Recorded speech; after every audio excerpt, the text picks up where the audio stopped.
Thank you so much, everybody, for going down memory lane with me. I know it's been a while since I posted one of these, and I wanted to apologize for that.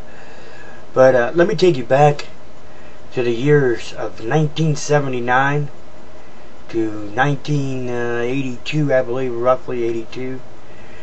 I was born on March the 7th of 1973, so in 1979, that would have made me 6 years old. My dad's mom and dad, my grandma Emma and my grandpa Alfred Cornell, we called him Pap. They would take us kids. There was my cousin Michelle, she was the oldest. There was me, and then my cousin Joey and I was 5 days apart. My cousin Larry Joseph, named after my uncle Larry. We called him Joey. He was born on March the 12th of 73. And of course there was my cousin Lori. She was born on June the 2nd, I believe, of 78, I want to say. I could be wrong on that. But anyway, they would take us kids down every summer from that 79 to 82 to a place down off of Ohio, around Portland, Ohio. A little place we have was like maybe an acre or two or three, called Cornell Ridge. We had a little bus that we had that really had a couple beds in there, and had a stove and everything in there. Had a little camper in there. We went down there and we spent the majority of the summer down there, going to places like Gordon Prophet's was a place there, and we went in there and played pool and played some video games, the Donkey Kong, Frogger, Pac-Man, Miss Pac-Man, Asteroids. Listen to the jukebox, like things like Joan Jett, the Blackhearts, I Love Rock and Roll, and all kinds of different musics that we listened to there in the jukebox. Excuse me.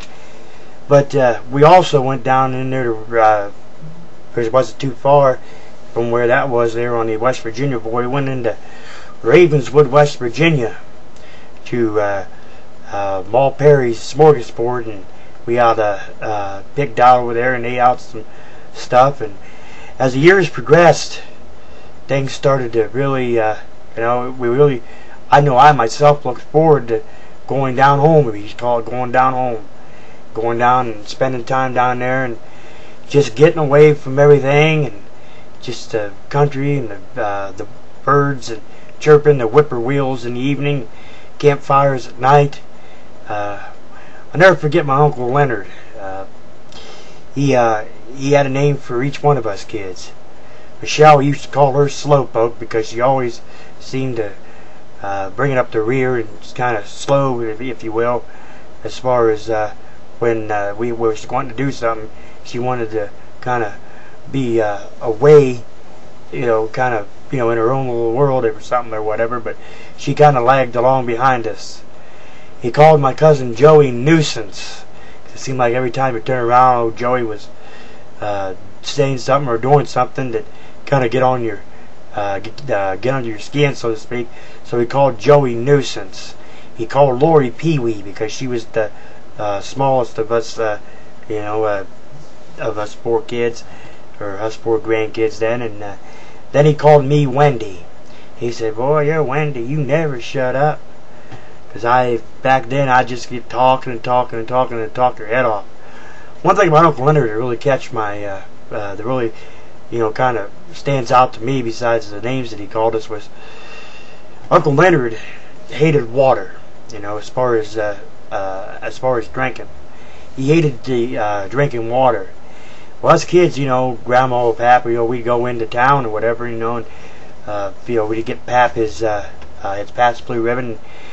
We'd always bring home that some pop, cans of Pepsi or whatever it was back then.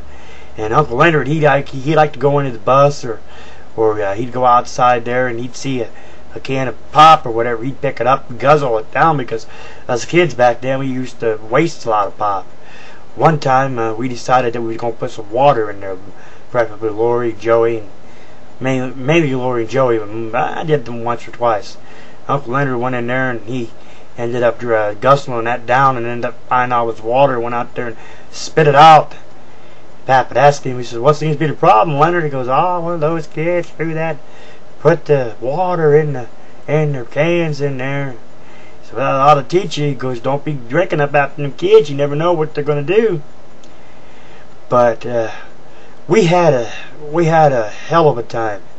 I mean, a wonderful time back there from 1979 and 1982, and we did it all. You know, I mean, we just, you know, we'd go out, we'd go hiking, camping, and like I said, everything I said before, it was just a wonderful time, a wonderful thing every summer from 79 to 82. And of course, my grandma Emma, she had gotten sick there in the earlier, the later stages of 82, and she passed away on March the 8th of 1983. Of course, Pappy had passed away. I believe it was July the 6th or 8th. It was his birthday, or Grandma Emma's birthday, which was, I think hers was the 6th and his was the 8th. So one of the two, he passed away on one of those dates, either his birthday or her birthday, of 1986.